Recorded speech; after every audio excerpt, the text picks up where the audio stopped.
Tình yêu đã chạm đến trái tim của những cô gái trẻ Bà La Môn khi Siddhartha bước qua những con đường trong thị trấn với vầng trán sáng, với con mắt của một vị vua, với cặp eo thon thả.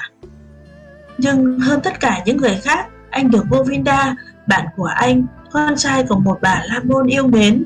Anh yêu đôi mắt và giọng nói ngọt ngào của Siddhartha. Anh yêu những bước đi và những động tác đoan trang hoàn hảo của anh. Anh yêu mọi điều Siddhartha làm và nói.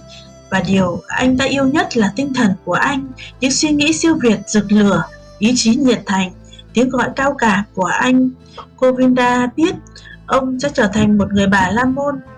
Ông sẽ không trở thành một người Bà La Môn tầm thường, không phải là một quan chức lười biếng, phụ trách việc cúng dường, không phải là một thương gia tham lam với bùa phép, không phải là một diễn giả vô ích trống rỗng, không phải là một linh mục xấu tính lừa dối, và cũng không phải là một con cừu ngoan ngoãn, ngu ngốc trong đàn đông đúc. Không, và anh ấy, Govinda, cũng không muốn trở thành một trong số đó, không phải là một trong hàng vạn người Bà La Môn đó. Anh muốn đi theo Siddhartha, người được yêu mến lộng lẫy. Và trong những ngày tới, khi Siddhartha trở thành một vị thần, anh sẽ gia nhập vào chốn vinh quang, thì Govinda muốn đi theo anh như một người bạn đồng hành, người hầu của anh, người mang giáo của anh, cái bóng của anh. Siddhartha vì vậy được mọi người yêu mến. Anh ấy là nguồn vui cho mọi người, anh ấy là niềm vui cho tất cả họ. Nhưng chàng, Siddhartha, không phải là nguồn vui cho chính mình. Chàng không tìm thấy niềm vui trong chính mình. Đi trên con đường hồng của vườn sung, ngồi dưới bóng xanh của rừng chiêm nghiệm ngày ngày, rửa tay chân trong bồn sám hối, tế lễ dưới bóng mờ của rừng xoài, những cử chỉ đoan trang hoàn hảo, được mọi người yêu thương và giúp đỡ. Niềm vui, anh vẫn thiếu mọi niềm vui trong lòng. Những giấc mơ và những suy nghĩ bồn chồn hiện lên trong tâm trí anh, chảy từ nước sông, lấp lánh từ những vì sao đêm, tan chảy những tia nắng. Những giấc mơ đến với anh, và một tâm hồn bồn chồn tan thành khói vì những hy sinh, thở từ những câu thơ của Risvenda được truyền vào anh ta từng giọt một từ những lời dạy của những người Bà La Môn cổ xưa. Siddhartha bắt đầu nuôi dưỡng sự bất mãn trong chính mình. Anh bắt đầu cảm thấy rằng tình yêu của cha, tình yêu của mẹ anh, cũng như tình yêu của người bạn Govinda sẽ không mang lại cho anh niềm vui mãi mãi, sẽ không thể mang lại cho anh niềm vui mãi mãi, cho anh ta ăn uống, thỏa mãn anh ta. Anh ta bắt đầu nghi ngờ rằng người cha đáng kính của anh ta và những người thầy khác của anh ta, rằng những người Bà La Môn thông thái đã tiết lộ cho anh ta sự khôn ngoan tốt nhất và tốt nhất của họ, rằng họ đã đổ đầy sự giàu có của họ vào chiếc bình mong đợi của anh ta. Và chiếc bình vẫn chưa đầy, tinh thần không bằng lòng, tâm hồn không bình tĩnh, trái tim không hài lòng. Việc tẩy rửa thì tốt, nhưng chỉ là nước, không rửa sạch tội lỗi, không chữa lành cơn khát của tinh thần, không làm dịu đi nỗi sợ hãi trong lòng anh. Sự hy sinh và cầu khẩn các vị thần thật tuyệt vời, nhưng chỉ có vậy thôi sao? Sự hy sinh có mang lại may mắn hạnh phúc không? Còn các vị thần thì sao? Có thực sự Brahman2 là người đã tạo ra thế giới? Phải chăng đó không phải là Atman, Ngài, người duy nhất? Phải chăng các vị thần không phải là những tạo vật được tạo ra như tôi và bạn, tuân theo thời gian phàm trần? Như vậy có tốt không? Có đúng không? Có ý nghĩa và là nghề nghiệp cao quý nhất để cúng dường các vị thần không? Ai khác phải dâng lễ vật, ai khác sẽ được tôn thờ ngoài Ngài, đấng duy nhất, Atman. Và Atman được tìm thấy ở đâu? Ngài cư trú ở đâu? Trái tim vĩnh cửu của Ngài đặt ở đâu? Ở đâu khác ngoài chính bản thân mình? Ở phần sâu thẳm nhất của nó, trong phần không thể phá hủy của nó mà mọi người đều có trong mình. Nhưng cái tôi này ở đâu? Phần sâu thẳm nhất này, phần tối thượng này ở đâu? Đó không phải là thịt và xương, đó không phải là ý nghĩ hay ý thức, đó là những điều bậc trí giả đã dạy. Vậy nó ở đâu? Ở đâu? Để đến được nơi này, cái tôi, bản thân tôi, Atman, có một con đường khác đáng để tìm kiếm. Ta ơi, không ai bày tỏ con đường này, không ai biết điều đó. Không phải người cha, không phải thầy cô và các nhà thông thái, không phải là những bài ca hiến tế. Họ biết tất cả mọi thứ, những người Bà La Môn và các thánh kinh của họ. Họ biết mọi thứ, họ đã quan tâm đến mọi thứ, và hơn tất cả mọi thứ, sự sáng tạo của thế giới, nguồn gốc của lời nói, của thức ăn, của việc hít vào, thở ra, sự sắp xếp của các giác quan, hành động của các vị thần. Họ biết vô số điều, nhưng liệu có giá trị không khi biết tất cả những điều này, nếu không biết điều duy nhất đó, điều quan trọng nhất, điều quan trọng duy nhất? Mời thầy.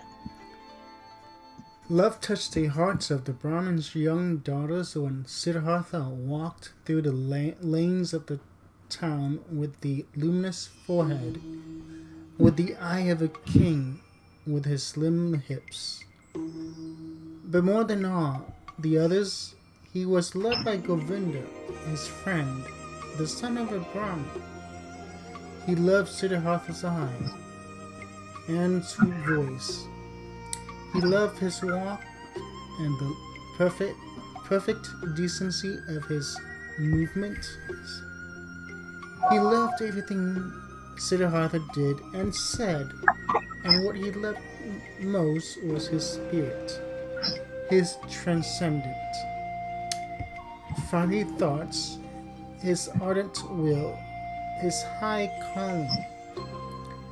Govinda knew he would not become a common Brahmin, not a lazy official in charge of offerings, not a greedy merchant with magic spells, not a vain, vacuous speaker, not a mean, deceitful priest, and also not a decent, stupid sheep in the herd of the many.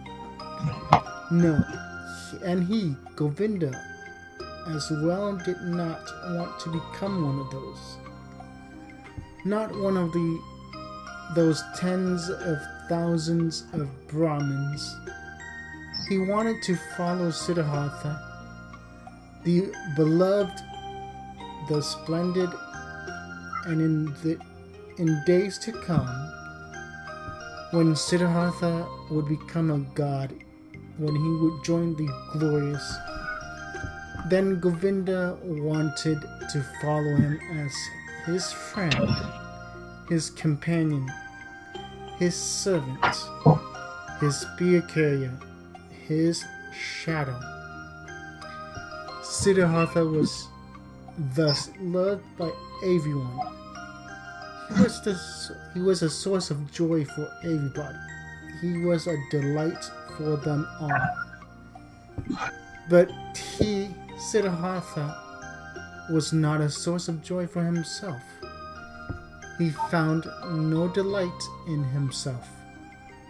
Walking the rosy paths of the fig tree garden, sitting in the bluish shade of the grove of contemplations, washing his limbs daily in the bath of repentance, sacrificing in the dim shade of the mango forest, his gestures of perfect decency, everyone's love and joy, he still lacked all joy in his heart.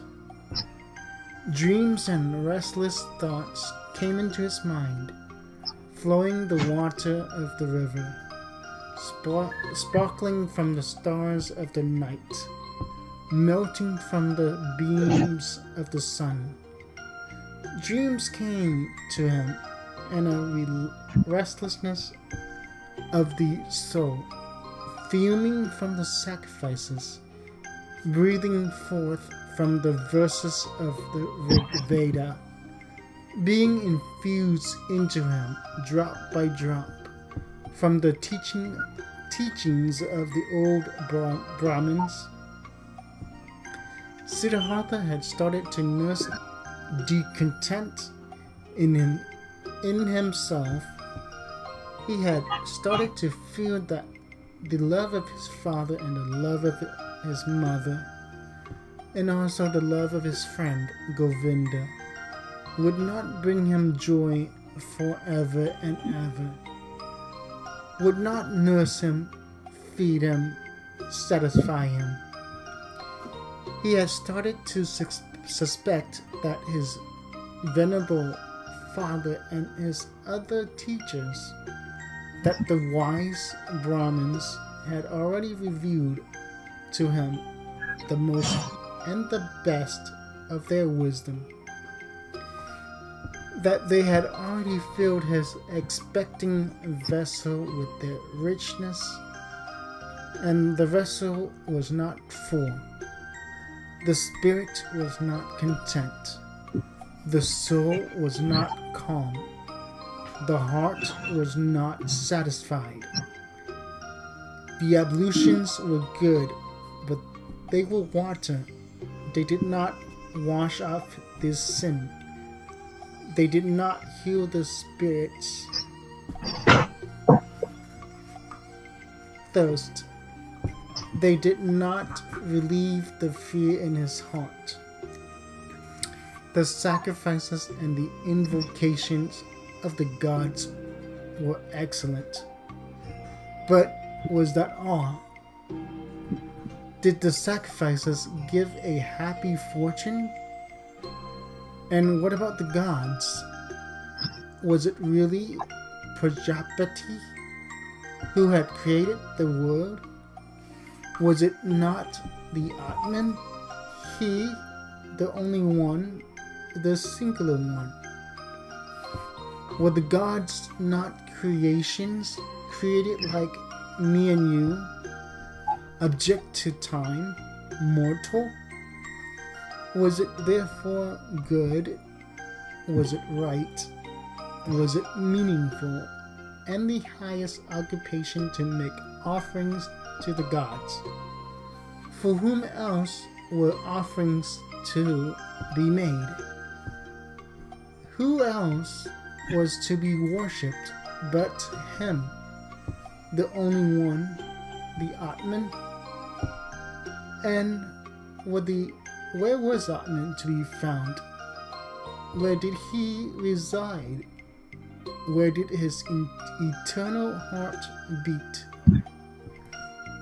Where else but in one's own self, in its innermost part, in its indestructible part, which everyone had in himself?